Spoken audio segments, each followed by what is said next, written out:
فاهم نقصي بسم الله الرحمن الرحيم وارم ما أنتو حن شعلانينا نور بحين كوغان الله حديدا تدور يهر مر يسسوتري أو أن نكبلوني ورقيسكا دوان ميديا جروب سأل سعتان ورقيسكا دوان وحو ككوبين يهي سدح ورقيس أو مطانا لغة الدباد ليالا يومد أفر مالين لا أفرتي السنادات أي حكومة مدحوينة أحمد محمود سيلان يحل كايسي وحمالين با وحلو قدري هيركي iyo mustawihi uu wargeysku taagnaa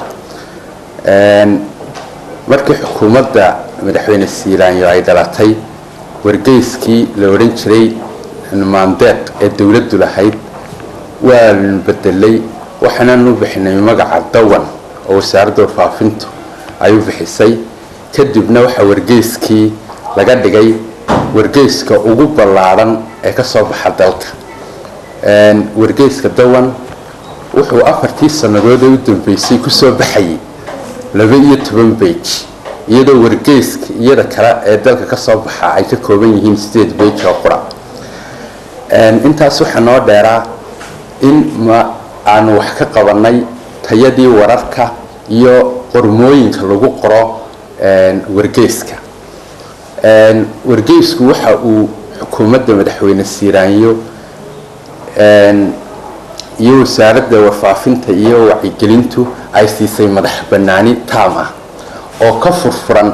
intii wargeyskii dawladdu haystay ka hor dawladihii hore wargeysku maanta waxa uu toosiyaa hay'adaha dawladda oo uu dhaliisha dawladda iyo hay'adaha dawladda wixii galdaloolaa ee uu ku arko si xor ah sida wargeysada kalaba ayuu fursad u haystaa inuu iftiimiyo labadii toddobaadii ugu dambeysay wargeyska Dawan saddexdiisa qayboodba waxaan ku soo kordhinay inaanu ka dhigno kala iyadoo aad arkaysaan page-ka koowaad iyo ka 12aadba waxa laga dhigay midabkiisii kala kaasoo ku soo kordhinay kan waa wargeyskii Dawan ee Soomaaliga ah oo afar maalin la ah kana waxa weeyaan wargeyskii Dawan Tribune oo ah wargeyskii Ingiriiska ee toddobaadlaha kana waxa weeye wargeyskii Carabiga oo isaguna toddobaadlaha oo maalinta Jimcaha soo baxa oo la hado qarna Afriqi runtii wuxuu qayb talaabadan wargeysku ugu guuray kalarka ee la midabeeyay wargeyskii si uu noqdo standard mid ka turjuma haybada dawladda maadaama uu yahay wargeys qaran oo dawladdu leedahay waxa gacan weyn naga siiyay oo nagala shaqeeyay oo juhdi badan u galay gudoomiyaha wargeyska Dawan Media Group Maxamed Cismaan Mire Sayid wasiirka wasaaradda warfaafinta iyo wacyigelinta مدن عبد الله محمد ظاهر عكسي وسير كحيان كوسارة ورفافنتها عبد واحد عبد القادر يا جاسمها جود وسارة محمد علمي رنتي عمر وصح وحفي عنه ربنا السمايو محوك كدوية هاي قريبا سوسايسين كلر محسو كل كرايا أصلاً هاي مدام إنكو قلتين كلر صوصاتها مطيب كلر قلتين محسو كل كرايا أصلاً رنتي runtii waa su'aal fiican wargeyska marka la midabeeyay ee laga dhigay color iyo markuu black and white ka ahaa xagga indhaha bini'aadanka iyo akhristayaasha ayuu u fiican yahayba wuxuu kaloo kor u qaadayaa xayeysiisyadii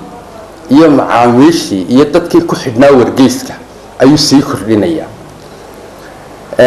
iyadoo dadkeen jecel yihiin oo jecelahay wargeysyada kalena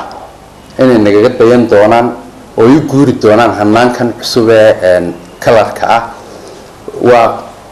waxa weeyaan qorshay wuxuu ka mid yahay qorshayaal isdaba socda oo doonayna maanta page-ka koowaad iyo ka 12aad oo dambeeyay baa laga dhigay in 12ka page-ba mustaqbalka haddii la yiraahdo aan ka dhigna kala ما كيف هو يسوي كلر ورقيس نوعا ولا اسمه ايه سمعني runtii waa markii horeysay ee wargeys ka soo baxa caasimadda Hargeysa ee Somaliland laga dhigo oo ku soo baxo midab kalara isagoo markaa maalin la aha waxa jira kuwa bilaa oo magasiin waas magasiinka iyo wargeyska maalintii way kala duwan yihiin magasiinada waxa lagu soo daawacaa dalka dibadiisa oo waxa loo diraa wadabay macluumaadkiisa la ururiyaa magasiinku wuxuu ka kooban yahay ugu yaraan dhowr iyo 30 page wada kala laakiin keenan maxalliga ah ee gudaha ka soo baxa waa markii koowaad ee kala lagu soo saaro